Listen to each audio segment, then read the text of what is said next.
Good morning friends. So welcome to my YouTube channel Learning Express. तो friends, last video में मैंने बताया था आपको परसेंटेज का इंट्रो किया था, और इस वीडियो में मैं कुछ एग्जांपल्स लूंगा।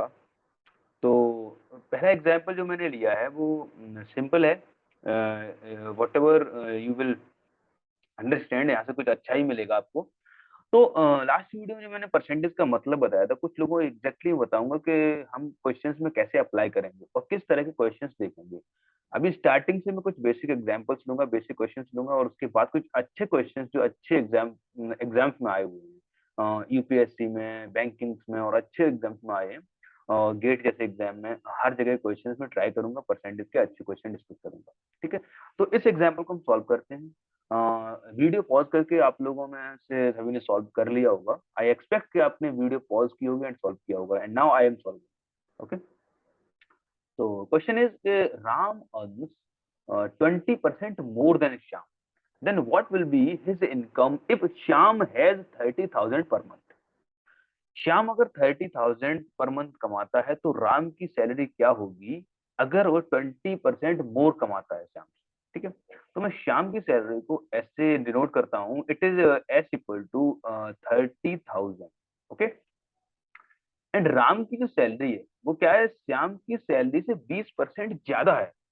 तो आपको ये अंडरस्टैंड करना पड़ेगा कि what is the meaning of 20% more than Shyam and what is the meaning of 20% of Shyam.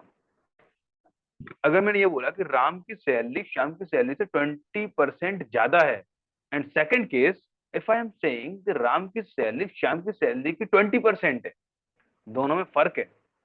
एक में क्या है कि श्याम की सैलरी प्लस 20% ऑफ श्याम की सैलरी, और दूसरे में क्या, अकेला 20% ऑफ श्याम की सैलरी।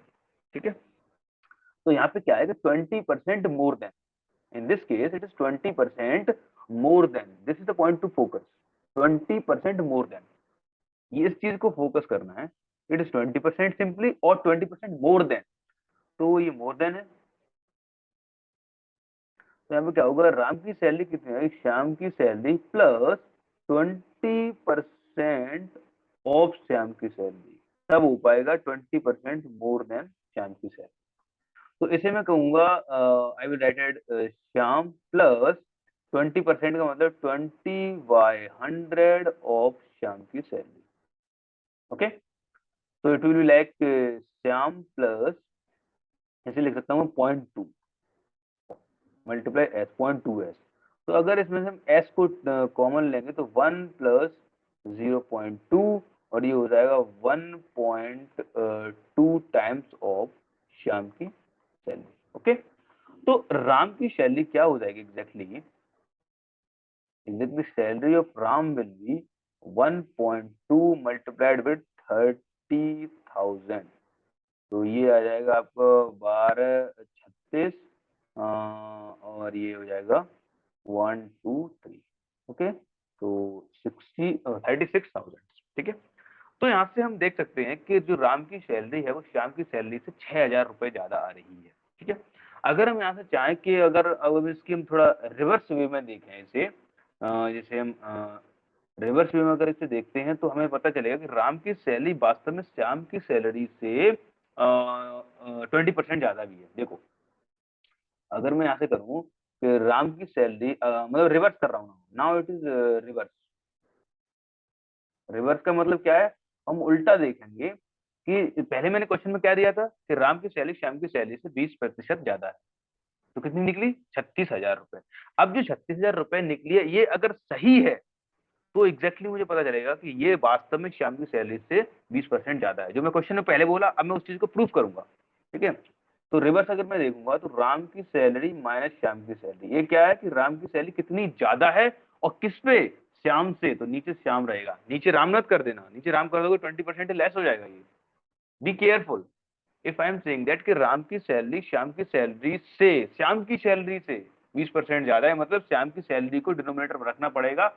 हमारा जो रेफरेंस है जिसके रिस्पेक्ट में हम मेजर कर रहे हैं राम की सैलरी का एक्सेस, एक्सेस का मतलब कितनी ज्यादा है, तो श्याम की सैलरी से मेजर कर रहे हैं। ठीक है, तो यहाँ पे मैं करूंगा 36,000 minus 30,000 divided by 30,000 into 100 in terms of percentage. तो ये हो जाएगा 6000 डिवाइड बाई 30,000 मल्टीप्लाइड विद 100। ठीक है, दिस 40 and 12340। ओके, तो इट विल बी 60/3 यानी 20%। ठीक है, तो हमने रिवर्स करके भी प्रूव कर दिया है कि राम की सैलरी श्याम की सैलरी से 20% ज्यादा है। ठीक है, सेकंड जो है कंफ्यूजन हो सकता है कुछ बंदों को, मैं हर किसी को नहीं बता रहा, कुछ लोगों को यहाँ एक कंफ्यूजन हो सकता है कि अगर मैं बोलूँ सेकंड जो केस था, केस टू, ये तो केस वन हो गया, केस टू है कि राम की सैलरी श्याम की सैलरी की 20% है। Ram income is 20% of Shyam income. ठीक है, श्याम इनकम। तो यहाँ पे जब मैंने बताया कि ये सेकंड केस में मैं बोला 20%, अब यहाँ ज्यादा की बात ही नहीं है। अब जो श्याम की इनकम है, मान लो श्याम की इनकम मैंने 50,000 ली, ओके, तो राम की इनकम सिंपली क्या होगी, 20% ऑफ श्याम, इसके बीच में और कुछ नहीं है, सिंपली 20% ऑफ श्याम। तो 20% ऑफ श्याम, इसका मतलब क्या हुआ, 20%, 20/100 ऑफ यानी मल्टीप्लाई ऑफ श्याम मतलब 50,000। 2020 cancel, so it will be 10,000। Okay, तो ये था सेकंड केस, कंफ्यूज नहीं होना है। तो अब मैं लेता हूँ example number 2। Example number 2, okay, yes. एक ऐसा क्वेश्चन लेता हूँ, population wise, population of city, population of a city, population of a city is, population of city A is 10 10 lakh. Population of a city is 10 lakh if it increases,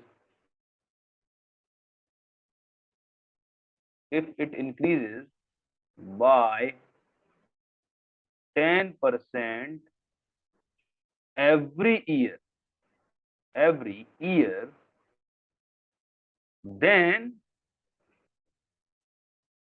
what will be, the population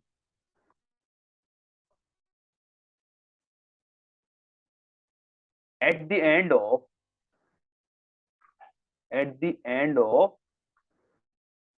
3 years? This is the question. Population of a city A is 10 lakh, or 10 lakh, and if it increases by 10% every year, then what will be the population at the end of 3 years? So this is the question. तो यहाँ पे देखो, यहाँ important चीज क्या है, the important part is by 10%। यहाँ दो वर्ड्स इंपॉर्टेंट है, by and to। तो अभी मैं बाई के लिए क्वेश्चन सॉल्व करूंगा, नेक्स्ट क्वेश्चन में बताऊंगा व्हाट इज द मीनिंग कि अब मैं होता है इंक्रीज टू 10%। तो अभी बाय 10% का मतलब क्या है कि जो प्रेजेंट में पॉपुलेशन है उसका 10% एक साल के एंड पे इंक्रीज होगा।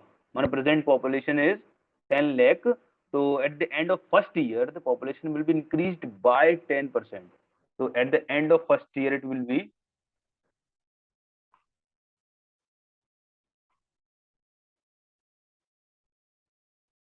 at the end of first year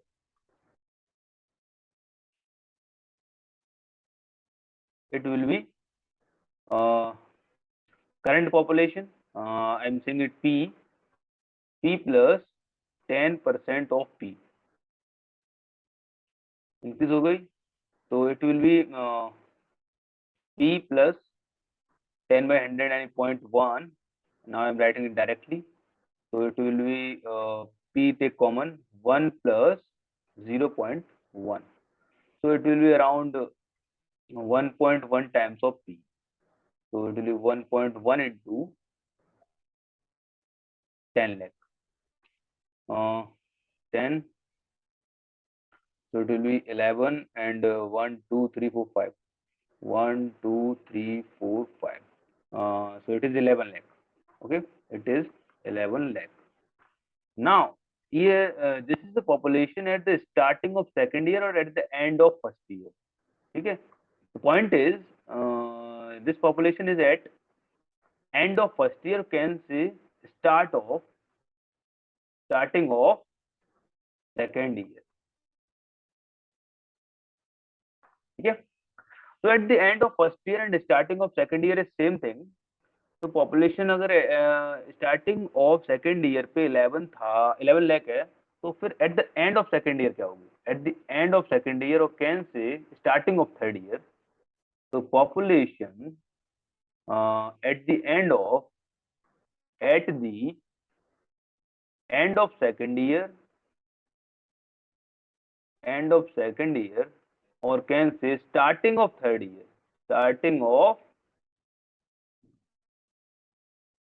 year, ये क्या होगी? ना हमें जो परसेंटेज है वो 10 से नहीं लेना है, जो हमारी करंट पॉपुलेशन है 11 लाख, यहाँ से निकालना है। ठीक है, करंट पॉपुलेशन इज 11 लाख। ठीक है, इसका क्या निकालना है? 10% इंक्रीज हो गई ना, तो 10% इंक्रीज होने का मतलब 110% निकालना है इसका। मैं डायरेक्ट यहाँ 110% लिख दिया क्योंकि हर साल में 10% बढ़ रही है, तो 100% यानी 11 लाख एंड 10% मोर यानी 110%। तो इसे simply I can write it 1000 into 1, इसे डिवाइड बाई अगर 100 करेंगे तो ये रहेगा 1.1, जो यहाँ फैक्टर से मल्टीप्लाई किया था 1.1, same factor will be multiplied here, ये हो जाएगा 11, 110, 121 एंड इट विल बी 1 2 3 4, यानी 12,10,000। बस हाँ, 12,10,000 और कैन से 12.1 लाख। ओके, तो ये थर्ड ईयर की स्टार्टिंग में। नाउ जो पॉपुलेशन है वो eight the end of third year क्या होगी? क्वेश्चन है एंड ऑफ थर्ड ईयर, तो एंड ऑफ थर्ड ईयर के लिए जो बेसिक डेटा ये होगा और इससे मल्टीप्लाई क्या करेंगे? Eight the end of third year, eight the end of third year 1 lakh, sorry 12 lakh और कैन से 12,10,000 मल्टीप्लाइड विद 1.1। 1.1 क्यों ले रहे हैं कि हम ईच ईयर 10% इंक्रीज हो रहा है। 10% इंक्रीज होने का मतलब 110%, 110% का मतलब होता है 110 बटे 100 यानी 1.1। When you will multiply with this particular thing, then 121 multiply with 1.1, it will be, can say यहाँ से एक जीरो रिमूव कर सकते हैं हम, 121 1 2 3 multiply with 11, so if I multiplied with 11, so 11 wins the 11, 11 2 the 22, 22 and 23, 11 wins the 11 and the 2 13, so it will be 30 31 and 1 1, okay, तो 13,31,000 eight the end of the population होगी, वो होगी at the end of third year the population will be, population जो answer होगा eight the end of third year होगी 13,31,000 और simply I can say 13.31 lakh. Okay, सो ये होता है सबसे ऐसा क्वेश्चन अगर आता है तो कैसे अंडरस्टैंड करना है, how to understand it and solve it. तो आई थिंक मैंने यहाँ पे 2 एग्जांपल्स लिए इस वीडियो में, and coming video I'll take the further examples. So for this video it's enough and thank you.